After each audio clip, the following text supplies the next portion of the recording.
From Global Visa Hub again, I am here with my new video and today we'll discuss about Malta Study Visa. ये माल्टा study visa से related हमारी 4th video है। जैसे जैसे new rules, जैसे जैसे new regulation, new circulation हमारे पास आती है, हम जरूर आप लोगों के साथ वीडियो शेयर करते हैं और उसमें इन्फॉर्मेशन देते हैं। आज के वीडियो बनाने का मेन मोटिव ये था, हमारे पास ग्लोबल वीजा हब के पास एक न्यू इंस्टीट्यूट आया है जिसमें आप अपनी स्टडी वीजा की फीस वीजा आने के बाद पे कर सकते हैं कॉलेज को। पहले एडवांस आपको कॉलेज को नहीं देना होता, इससे बच्चे का लॉस बच जाता है अगर वीजा नहीं आता तो। काफी टाइम से क्वेरीज थी पेरेंट्स की और स्टूडेंट्स की, कोई ऐसी कंट्री शेनेगन में हो जहाँ पे हम वीजा की फीस तब दें या ट्यूशन फीस तब दें जब हमारा वीजा अप्रूव हो जाए। तो माल्टा हमारे पास एक है इंस्टीट्यूट जिसमें हम वीजा की फीस, अपनी ट्यूशन फीस तब देते हैं जब आपका वीजा आ जाता है। तो आज हम सारी बात करेंगे अकोमोडेशन से रिलेटेड, फीस स्ट्रक्चर से रिलेटेड, टाइम प्रोसेस से रिलेटेड, कब कब इनटेक होता है, कौन कौन से डॉक्यूमेंट्स लगने हैं, कौन कौन से कोर्सेज हैं, कितने टाइम के बाद अप्लाई कर सकते हो, टीआरसी कब बनता है, टीआरसी के बाद आप कैसे अपनी जॉब अप्लाई कर सकते हो, अपनी स्टडी कंप्लीट करने के बाद diploma, advance diploma, PG diploma complete करने के बाद आपको कितने टाइम का पोस्ट स्टडी वर्क परमिट मिलता है। अगर आप माल्टा का वीजा सक्सेस ले लेते हो उसके बाद आप माल्टा में लैंड करते हो। माल्टा में लैंड करने के बाद अपना टीआरसी अप्लाई करते हो।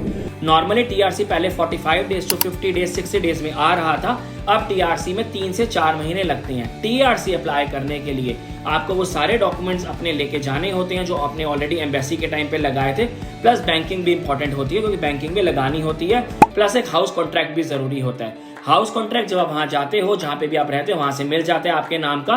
बैंकिंग ऑलरेडी आपके पास होती है क्योंकि वो आपने at the time of submission हमें सबमिट करी थी। ये सारे डॉक्यूमेंट्स करके आप अपना टीआरसी अप्लाई करते हो, 3 महीने में टीआरसी आ जाता है। टीआरसी को कहते हैं टेम्परेरी रेजिडेंट परमिट, जो कि एक लीगल कार्ड है, लीगल एक कट्टाव है जिसके बिहार पे आप उस कंट्री में लीगली रहते हो और आपको कोई भी डिपोर्ट नहीं करता। अब मैं बात करता हूँ अकोमोडेशन के खर्चे की, खाने की, ट्रांसपोर्ट की। अकोमोडेशन वहाँ पे 300 यूरो से लेकर 350 यूरो के आसपास आता है अगर आप अच्छे तरीके से 2 या 3 बच्चों के साथ शेयर करते हो। अगर आप 4 या 5 बच्चों के साथ शेयर करोगे तो 250-300 भी आ सकता है। अगर आप ज़्यादा आपको चाहिए कि मैं खाली 1 या 2 बच्चे के साथ शेयर करूं तो 350 यूरो के आसपास खर्चा आता है। अगर मैं फूड की बात करूं तो 8,000 से 10,000 इंडियन रुपीस फूड में आपको पर मंथ खर्चा आता है अगर आप माल्टा स्टडी वीजा की बात करते हैं। अगर मैं डॉक्यूमेंट्स की बात करूं, माल्टा में जो डॉक्यूमेंट्स लगते हैं वो नॉर्मल डॉक्यूमेंट्स लगते हैं। आपका 10th, आपका 12th, आपका पासपोर्ट, आपकी photograph, 80% face, white background, matte finish, आपका पीसीसी मैंडेटरी नहीं होता पर लगाइए, फाइल स्ट्रांग होती है। आपका एलओआर, लेटर ऑफ रिकमेंडेशन, जो आप स्कूल से ले सकते हो। एमओआई, मीडियम ऑफ इंस्ट्रक्शन, कि आपने जो स्टडी कंप्लीट करी है वो इंग्लिश में करी है और इंग्लिश का एक सर्टिफिकेट अपने स्कूल से जहां से आपने 12th करी है वहां से ले सकते हो। कॉलेज से अगर आप बैचलर्स के लिए जा रहे हो तो स्कूल से लोगे, मास्टर्स के लिए जा रहे हो तो आप कॉलेज से ले सकते हो। एमओआई, इसके सैंपल्स भी मैं वीडियो में डाल दूंगा। प्लस आपको बैंकिंग बहुत स्ट्रांग दिखानी होती है। माल्टा में बैंकिंग बहुत मैटर करती है। कम से कम 12 से 15 लाख रुपए 6 महीने पुराने अकाउंट में दिखाइए। 6 महीने पुराना अकाउंट होना चाहिए, 3 महीने पुराना फंड भी चल जाता है। बैंक बैलेंस सर्टिफिकेट जरूर लगाइए, स्टेटमेंट जरूर लगाइए, प्लस आईटीआर, जो भी आपको स्पॉन्सर कर रहा है उनकी आईटीआर जरूर लगाइए, चाहे आपके मॉम है चाहे आपके डैड हैं। चेकलिस्ट के अकॉर्डिंग जो मेन डॉक्यूमेंट्स देखे जाते हैं वो आपका एसओपी देखा जाता है, स्टेटमेंट ऑफ पर्पस, जिसमें आप पूरा जस्टिफाई करते हैं कि आपने कब 10th करी, कब 12th करी, उसके बाद क्या क्या एक्सपीरियंस है, क्यों आप माल्टा जा रहे हो, क्या आपके फ्यूचर प्लान है, वहां स्टडी करने के बाद क्या आप अपने आप को देखते हैं माल्टा में या आप अपनी कंट्री में वापस आएंगे। ये सारी प्रिपरेशन करने के बाद आपका इंश्योरेंस लगता है, आपका मेडिकल लगता है, प्लस आपके फाइनल एक्सेप्टेंस लगता है, आपके फीस की रिसिप्ट लगती है, वीएफएस की कंफर्मेशन लगती है, 10th, 12th, पासपोर्ट, फोटोग्राफ, अपोस्टर लगते हैं। ये पूरी फाइल जब हो जाती है हम वीएफएस में आपको सबमिशन के लिए भेजते हैं। वीएफएस में आपको जाके अपनी एम्बेसी की फीस देनी होती है जो कि अप्रॉक्स 16,000 के आसपास की होती है। पहले आपने $150 जो दिए थे वो वीएफएस अपॉइंटमेंट के दिए थे, अब जो आप फीस दे रहे हो आप एम्बेसी की फीस दे रहे हो। अप्रॉक्स 25 से 30,000 का पहले खर्चा आता है और 25 से 30,000 का वो खर्चा आता है जो डॉक्यूमेंट्स में लगता है। अगर मैं बात करूं टोटल खर्चे की, जो वीजा से पहले कॉलेज में जाता है, जो वीजा से पहले आपका लगता है वो होता है 50,000 के आसपास का। बाकी के जो 8500 यूरोज हैं जो ट्यूशन की फीस है वो आपने तब देनी है जब आपके पास रिजल्ट आ जाता है। ये सारे डॉक्यूमेंट जब आप वीएफएस में सबमिट करके आते हो वहां से वो सारे डॉक्यूमेंट ओरिजिनल आइडेंटिटी माल्टा में कोरियर होते हैं। वहां से आपके पास 45 डेज में रिजल्ट आता है। रिजल्ट आने के बाद अगर पॉजिटिव होता है तो आप कॉलेज की फीस भरते हो। Step by step global visa hub की बात करूँ कैसे आप ग्लोबल वीजा हब से फाइल अप्लाई करते हैं। जैसे आपके सारे डॉक्यूमेंट 10 से 12 डॉक्यूमेंट्स ग्लोबल वीजा हब के पास आते हैं, जो कि मैंने अभी आपको चेकलिस्ट बताई है, हम आपका आईडी और लॉगिन जनरेट करते हैं। उस आईडी, लॉगिन और पासवर्ड को हम आपके साथ शेयर करते हैं और आपके सारे डॉक्यूमेंट्स अपलोड करते हैं। ग्लोबल वीजा हब का टाई अप 3 इंस्टीट्यूट में है माल्टा से। अगर मैं आफ्टर वीजा की बात करूं, आफ्टर वीजा के बाद जो पेमेंट करनी है वो हमारे पास जो इंस्टीट्यूट है, उस इंस्टीट्यूट में हम आपका लॉगिन आईडी जनरेट करके आपका ऑफर लेटर अप्लाई करते हैं। ऑफर लेटर अप्लाई करने के 10 से 15 दिन के अंदर अंदर आपके पास ऑफर लेटर फाइनल एक्सेप्टेंस आ जाता है।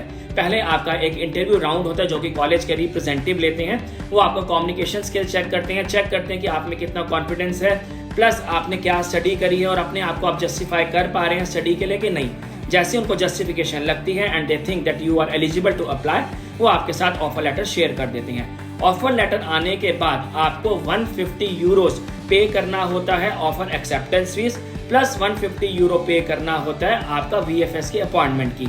जैसे आप 300 यूरोस पे करते हो, आपका फाइनल एक्सेप्टेंस लेटर आता है। फाइनल एक्सेप्टेंस लेटर के बाद हम आपकी पूरी फाइल को प्रिपेयर करते हैं। पूरी फाइल प्रिपेयर होने में 15 से 20 दिन लगते हैं, क्योंकि सारे डॉक्यूमेंट अपोस्टल होते हैं मिनिस्ट्री ऑफ अफेयर्स से, और पीछे एक बिग स्टैंप लगती है कि आपके सारे डॉक्यूमेंट जेन्युइन है। अब हम बात करते हैं अर्निंग्स की कि वहां पे कमाया कितना जाता है। सेकंड, अब हम बात करते हैं कि अगर वीजा नहीं आता तो लॉस कितना होता है। थर्ड, हम बात करेंगे कि TRC के बाद, स्टडी के बाद हमारे क्या बेनिफिट्स हैं माल्टा में स्टडी करने की। अगर मैं बात करूं अर्निंग्स की, while your study you can easily earn 700 to 1000 euros after your TRC के बाद आपको जॉब मिल जाती है। कोई भी अगर एम्प्लॉयर आपको रखेगा, पहले TRC देखेगा तभी आपको जॉब पे रखेगा। अब हम बात करते हैं लॉस की। बाय चांस अगर माल्टा स्टडी वीजा में आप अप्लाई करते हो तो visa totally depends on embassy.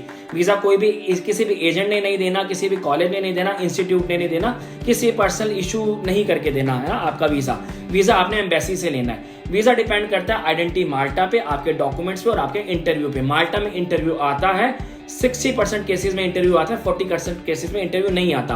That depends और file to file, random file pick होती है इंटरव्यू के लिए। हो सकता है आपका इंटरव्यू आ भी जाए, नहीं भी आए। अगर इंटरव्यू आता है तो ग्लोबल वीजा हब की टीम आपको पूरे इंटरव्यू की प्रिपरेशन कराती है। 4-5 क्वेश्चन पूछे जाते हैं इंटरव्यू में। आप कौन सी कंट्री जा रहे हो, माल्टा में ही क्यों चूज किया आपने, यही इंस्टीट्यूट क्यों लिया, आपके फ्यूचर के प्लान क्या हैं, आपके कोर्सेज के कौन कौन से मॉड्यूल हैं, वहाँ पे टेम्परेचर क्या होता है, आपके फ्यूचर के क्या प्लान है, वहाँ से वापस आएंगे, आपको इस इंस्टीट्यूट के बारे में किसने बताया, आपने कितनी फीस भरी, आप कहाँ पे स्टे करेंगे। ये 8-10 क्वेश्चन ही होते हैं जो पूछे जाते हैं फ्रॉम एम्बेसडर। अगर मैं बात करूं कि रिजेक्शन के बाद कितना लॉस होता है, तो आपकी एम्बेसी की फी जो भी आप 18,000, 16,000, 17,000 एम्बेसी में पे करके आए थे, VFS में पे करके आए थे, वो नॉन रिफंडेबल होती है। 150 यूरोस जो आपने VFS अपॉइंटमेंट के बुकिंग के दिए थे वो भी नॉन रिफंडेबल होते हैं। ऑफर एक्सेप्टेंस फीस चाहे वो 200 यूरो हो गई, वो 250 यूरो हो गई या 300 यूरो हो गई, कॉलेज पे डिपेंड करता है, वो भी नॉन रिफंडेबल होती है। अप्रॉक्स 50,000 का लॉस होता है अगर वीजा नहीं आता। बाकी आपने फीस तभी पे करनी थी जब आपका वीजा आ जाता है। तो 50,000 का रिस्क होता है माल्टा स्टडी वीजा में, या आप किसी भी कंट्री में अप्लाई करें, इतना नुकसान होता है। एम्बेसी की फीस, इंश्योरेंस की, अपोस्टल की, ये फीसेस रिटर्न नहीं आती, बिकॉज इन सर्विसेज के आप ऑलरेडी पे कर चुके हो और ये सर्विसेज जो है वो नॉन रिफंडेबल होती हैं। अब बात करते हैं कि TRC के बाद क्या। अगर आपका TRC माल्टा में आ चुका है, आप अपनी स्टडी कंप्लीट कीजिए 1 साल की। उसके बाद जो आपको PSW मिलता है, पोस्ट स्टडी वर्क परमिट मिलता है, उस पोस्ट स्टडी वर्क परमिट में आप अपना एम्प्लॉयर ढूंढिए। जो भी एम्प्लॉयर आपको मिलता है, क्योंकि वो आप लीगल वर्क जो है सर्च कर रहे हैं, गवर्नमेंट वहाँ की आपको ऑथराइज कर रही है उस कंट्री में जॉब सर्च करने के लिए। जैसे आपको एम्प्लॉयर मिलेगा, वो आपका स्टडी परमिट कैंसिल करके वर्क परमिट अप्लाई करेगा। Work permit 2 years to 5 years, that depends, आपको उस टाइम ड्यूरेशन के आसपास का वर्क परमिट इशू किया जाता है। वो कंट्री टू कंट्री डिपेंड करता है। इस वीडियो में पूरी कोशिश की है कि मैं वो सारे पॉइंट्स क्लियर करूं जो मुझसे क्वेरीज आई थी लास्ट 4-5 वीडियो जो मैंने अपलोड करी थी माल्टा की। तो यही क्वेश्चन है जो मुझसे पूछे गए थे। मैंने कोशिश किया कि इस वीडियो में सारे पॉइंट्स क्लियर करूं। स्टिल अगर आपको कुछ लगता है कि मैंने कुछ पॉइंट मिस कर दिया है, कोई ऐसी इन्फॉर्मेशन जो इस वीडियो में नहीं दी गई, तो आप नीचे दिए गए नंबर पे हमसे बात कर सकते हैं। हमारी दिल्ली टीम से, गुजरात टीम से, पंजाब टीम से, या मुझसे पोर्चुगल में भी आप हमसे कांटेक्ट कर सकते हैं। Thank you very much. This is Abhishek from global visa.